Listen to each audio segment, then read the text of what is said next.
Hi friends, good morning.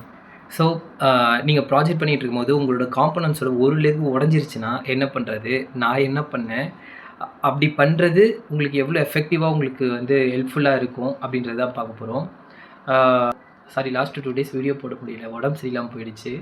So இந்த வீடியோவும் ஆக்சுவலாக வந்து நம்ம சப்ஸ்கிரைபர் கொஷின் பண்ணுறதுலேருந்து ப்ராஜெக்ட் அப்டேட் பற்றி பேசுகிறது, அதுக்கப்புறம் இந்த ஒரு சினாரியோ காம்பனன்ட்ஸோட லெக் உடஞ்சி போயிடுச்சுன்னா என்ன பண்ணுறது, இந்த 3 விஷயம் தான் பார்க்க போகிறோம். எஃபெக்டிவான கான்செப்ட் வந்து நான் இன்னும் ரெடி பண்ணலை. லாஸ்ட் 2 டேஸ் வந்து ரொம்ப உடம்பு சரியில்லாமல் போயிடுச்சு. நீங்கள் கண்டிப்பாக எக்ஸ்பெக்ட் பண்ணலாம் ஒவ்வொரு காம்பனண்ட்டும் எப்படி வந்து பவர் ஹீட் ஆகுது, அந்த பவர் ஹீட் ஆகாமல் எப்படி நம்ம கண்ட்ரோல் பண்ணுறது, ஒருவேளை காம்பனண்ட் ஹீட் ஆயிடுச்சு அப்படின்னா ஹீட் ஆன காம்பனண்ட்டை எப்படி காம் டவுன் பண்ணுறது, இந்த மாதிரி எல்லா விஷயமும் பார்க்க போகிறோம்.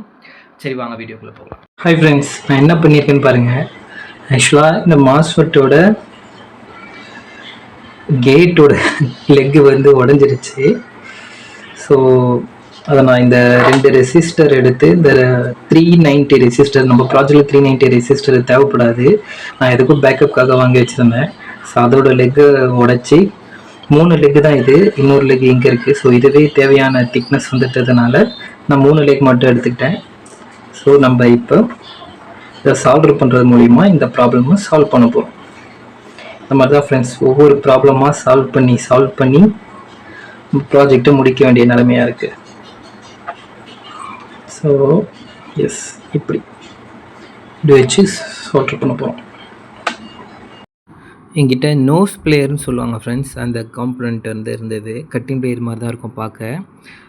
இது ரொம்பவே ஹெல்ப்ஃபுல்லாக இருக்கும். இந்த மாதிரி காம்பனன்ட்ஸோட லெக்கெல்லாம் அழகாக வளைக்கிறதுக்கு, பிடிச்சி ஹெல்ப் பண்ணுற ஒயரை பிடிச்சி வலிக்கிறதுக்கு, இதுக்கெல்லாம் ரொம்ப ஹெல்ப்ஃபுல்லாக இருக்கும் இந்த நோஸ் பிளேயர். ஸோ இது மூலியமாக தான் நான் வந்து இதை பிடிச்சி, எனக்கு இந்த விஷயத்துக்கும் எனக்கு நோஸ் பிளேயர் வந்து ரொம்ப ஹெல்ப்ஃபுல்லாக இருந்தது. அவ்வளோதான் ஃப்ரெண்ட்ஸ், சூப்பராக நம்மளுக்கு ஒரு லெக்கு, உடஞ்சி போன லெக்கு சரி பண்ணிட்டோம். சரி, இப்போ நம்ம ப்ராஜெக்ட் அப்டேட் பார்த்துட்டு அதுக்கப்புறம் நம்ம சப்ஸ்கிரைபர் கொஷின் கேன்சல் பண்ணலாம். சுவிட்சு போட்டுருவோம். பார்த்திங்கன்னா சுவிட்ச் போட்ட உடனே அது லோடிங் ஆப்ஷன். அது சுவிட்சு போட்ட உடனே என்ன பண்ணோன்னா, ஆக்சுவலாக பிரெட் போர்டில் பார்த்தீங்கன்னா நான் மாஸ்ஃபெட் கனெக்ஷன் கொடுத்துருக்கேன். ஆக்சுவலாக இது எதுக்கு அப்படின்னா, நம்ம பிசிபி போர்டில் நம்ம ஏற்கனவே பண்ணி வச்ச செட்டப்பு, சரிங்களா? அதாவது மாஸ்ஃபெட் இல்லாமல் மீதி எல்லா காம்பனன்ட்ஸும் பிசிபி போர்டில் இருக்கும். ஆனால் மாஸ்ஃபெட்டை பிசிபி போர்டில் இன்ஸ்டாலேஷன் பண்ணுறதுக்கு முன்னாடி மாஸ்ஃபெட்டை வந்து பிரெட் போர்ட்லேயே வச்சு செக் பண்ணுறேன் வெதர் அது ஒர்க் ஆகுதா இல்லையா. ஏன்னா சால்ட்ரிங் பண்ணுறதுக்கப்புறம் ஒர்க் ஆகலைன்னா வேஸ்ட் ஆகிடும். ரெண்டாவது ஒயர் கிட்ட போயிட்டு திரும்பி அதை பிடுங்கிட்டும் இருக்க முடியாது சால்ட்ரிங் பண்ணதை. ஸோ அதனால் பிரெட் போர்ட்லேயே வச்சு அது வந்து டெஸ்ட் பண்ணுறோம். அதுதான் இந்த செட்டப், சரிங்களா? ஸோ நம்ம ப்ராஜெக்டில் மாஸ்ஃபெட்டை எப்படி டெஸ்ட் பண்ணுறது அப்படின்னு பார்த்தீங்க அப்படின்னா, மாஸ்ஃபெட்டோட ட்ரைன் பாயிண்டில் எல்சிடியோட நெகட்டிவ் பாயிண்ட்டையும் ஆர்டிசியோட நெகட்டிவ் பாயிண்ட்டையும் கொடுத்துருவோம். மாஸ்ஃபெட்டோட கேட் பாயிண்டில் ESP32 மைக்ரோ கண்ட்ரோலரோட ஒரு GPIO பின்னை எடுத்து மாஸ்ஃபெட்டோட கேட்டுக்கு கொடுத்துருவோம். எப்போது கேட்டுக்கு இன்புட் வோல்டேஜ் கிடைக்குதோ அப்போ தான் இந்த மாஸ்ஃபெட் வந்து ஆன் ஆகும், இல்லைனா ஆஃப் ஆகிடும். ஸோ இந்த GPIO பின்னுக்கு நம்ம வந்து வோல்டேஜ் கொடுக்கறது ஆஃப் பண்ணுறது மூலியமாக இந்த மாஸ்ஃபெட்டை நம்ம கண்ட்ரோல் பண்ணுறோம்.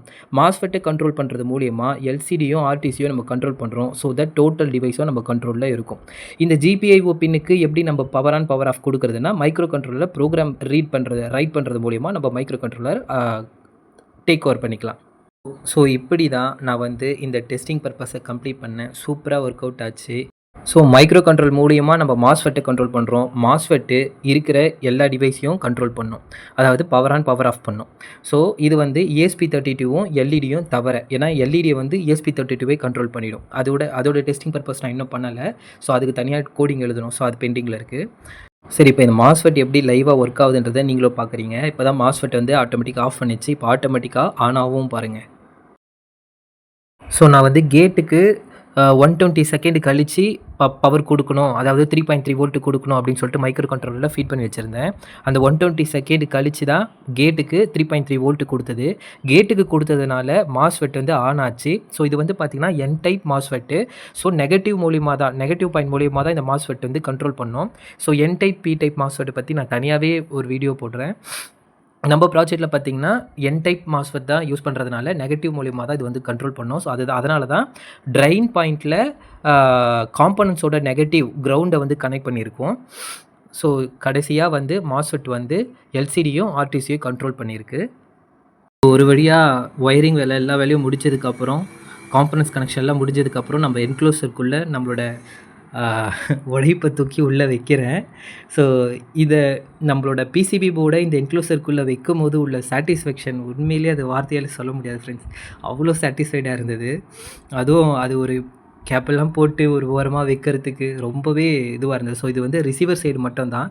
டிரான்ஸ்மிட்டர் சைடு ஒன்றும் பெருசாக இல்லை. ரெகுலேட்டரு, அல்ட்ராசோனிக் சென்சாரு, ESP32 அவ்வளோதான். ஆனால் ரிசீவர் சைடுக்குள்ளே தான் எல்லாமே இருக்குது. இன்ஃபேக்ட் சொல்லப்போனால் ரிசீவர் சைடு தான் டிரான்ஸ்மிட்டர் சைடே கண்ட்ரோல் பண்ணும். ஸோ அவ்வளோ முக்கியமான செட்டப் இது, இந்த ரிசீவர் சைடுன்றது.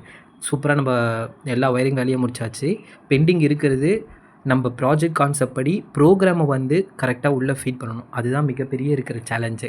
ஸோ நம்ம ஃப்ரெண்டு சப்ஸ்கிரைபர் ஒருத்தர் கேட்டிருந்தாரு, ஸ்டெப் பை ஸ்டெப் ப்ரோக்ராம் வந்து எக்ஸ்பிளைன் பண்ணுங்கன்னு சொல்லிட்டு. என்னால் எவ்வளோ முடியுமோ அவ்வளோக்கு எவ்வளோ நான் ப்ரோக்ராமை வந்து எக்ஸ்பிளைன் பண்ணுறேன்.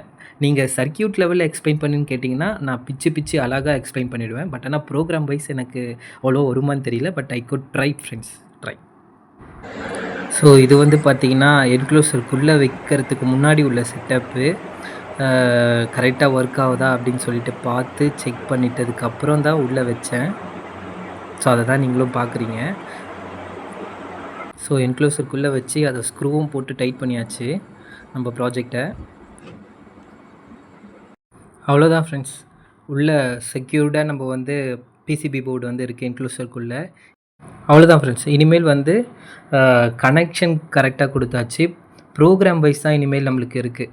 ஸோ எல்இடி செக் பண்ண, எல்இடி பின்னுக்கு ஏற்ற மாதிரி கொடுக்கணும். அப்புறம் மைக்ரோ கண்ட்ரோலர் எப்படி ஆப்ரேட் ஆகணும், மாஸ்ஃபெட் எப்படி ஆப்ரேட் ஆகணும், இந்த மாதிரி ஃபங்க்ஷன் வைஸ் வந்து ப்ரோக்ராம் நம்ம வந்து கரெக்டாக ஃபீட் பண்ணணும். ஸோ இனிமேல் அந்த மாதிரி ஒர்க்கு தான் இருக்குது.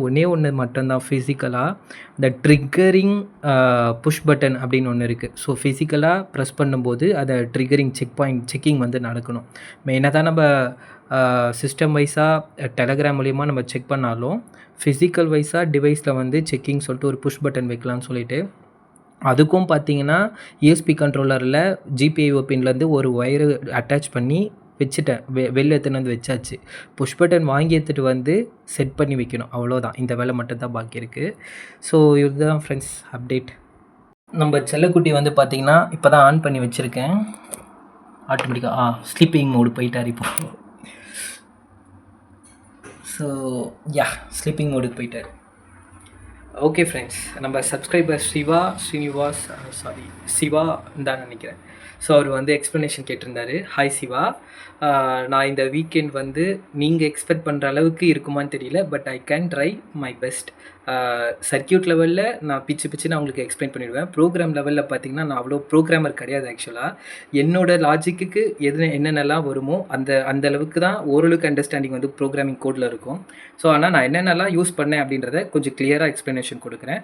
சர்க்கியூட் லெவலில் பார்த்தீங்கன்னா இன்டெப்த்தாக நான் கொடுக்குறேன். Okay friends, bye bye.